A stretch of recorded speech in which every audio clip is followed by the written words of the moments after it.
Magandang umaga mga katongit, mga idol. Kape tayo. Mga idol, no? Hindi tayo nakaturo kagabi, pero okay lang yun. Makamamaya. Nga pala, mga idol, no?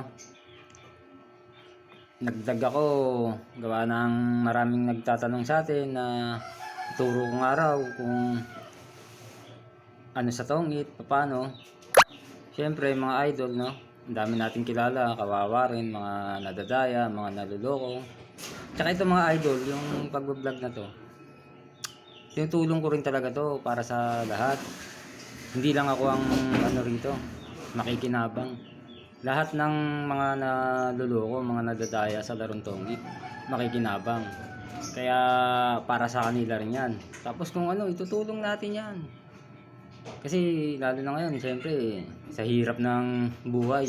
Kaya nga sinasabi ko sa inyo, mga idol, hindi ito yung sugal na gaya ng iniisip nyo na big time, malaki. Hindi.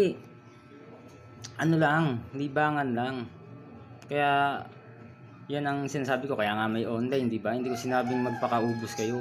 Yung pasobra lang na pera, hindi yung ibibili mo nga lang ng ano, ilalaro pa. Hindi ganun, mga idol. Huwag ganun.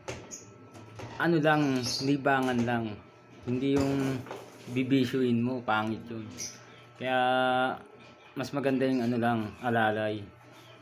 Kaya hanggang dito na lang mga idol, no? Maraming salamat sa mga viewers ko, pati sa mga followers ko.